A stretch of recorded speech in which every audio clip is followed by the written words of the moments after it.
ang tao habang nabubuhay, liban na lang sobrang tanda na, o sobrang bata pa, o sobrang mahina dahil sa kasakitan, ang tao dapat naghahanap buhay, kinikita ang kinakain niya.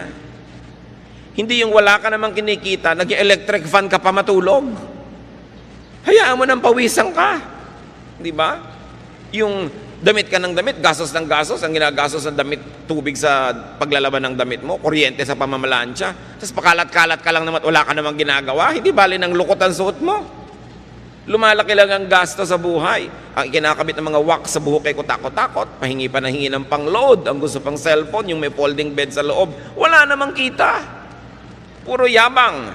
Yung mga ganon, ang mga nagugutom, o kaya yung mga ganon, ang sobrang kawawa, ang mga kamag-anak na kumikita dahil nakadagan, nakasipsip, no, ng dugo ng kapwa.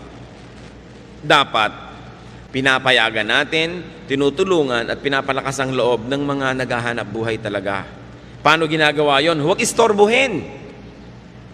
Merong mga kamag-anak, may kaisa-isang nagtatrabahong anak, may sakit yung isa, yung pang may trabaho ang pa-absent din para mag-alaga. Ito na nga lang ang kumikita, ang daming mga walang ginagawang kamag-anak, yung kumikita pang inaabala.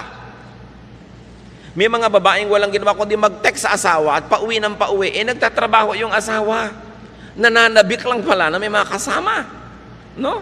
Libangin mo sa sarili mo, makipag-usap ka sa anino mo, makipag-chess ka sa anino mo, huwag mong istorbohin yung nagtatrabaho. Diba? Huwag lagi na lamang na pagka mayroong kinikita, pitasan ng pitasan at hingan ng hingan. Yan ang dahilan.